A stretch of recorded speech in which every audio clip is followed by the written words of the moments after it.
God's Word is sufficient to take the world that He created and keep it together. 2 Peter 3 and verse 7 says, the heavens and the earth, which are now preserved by the same Word, are reserved for fire until the day of judgment and the perdition of ungodly men.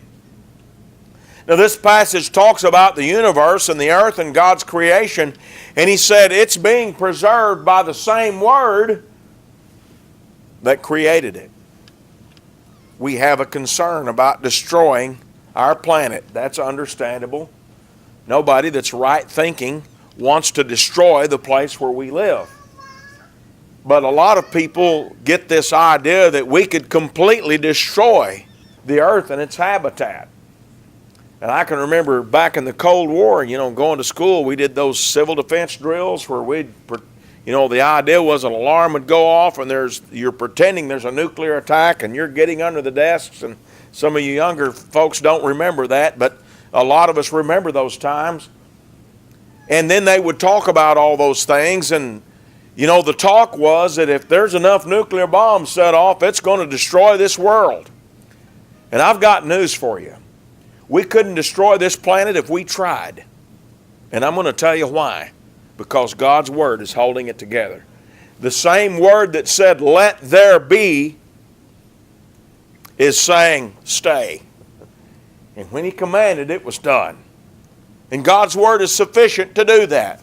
Now, all that being said, I hope we don't do things to hurt the place where we live, and I hope we don't set off a bunch of nuclear bombs. But we're not going to destroy the place. God is not letting that happen.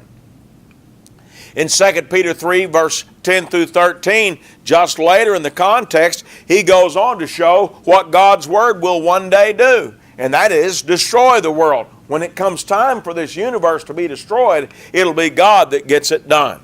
He said, the day of the Lord will come as a thief in the night, in the which the heavens will pass away with a great noise, and the elements will melt with fervent heat. Both the earth and the works that are in it will be burned up.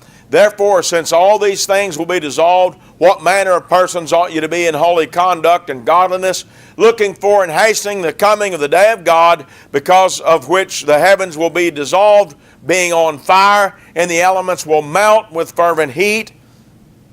Nevertheless, we, according to His promise, look for new heavens and a new earth in which righteousness dwells. What does this passage say? The same creation that God's Word has created and that God's Word is now holding together, someday God's going to make it fly apart. And He's going to make it dissolve, burn into nothing. It's going to be gone. And that will be achieved by the power of God's Word. And God's Word is sufficient to perpetuate that destructive act.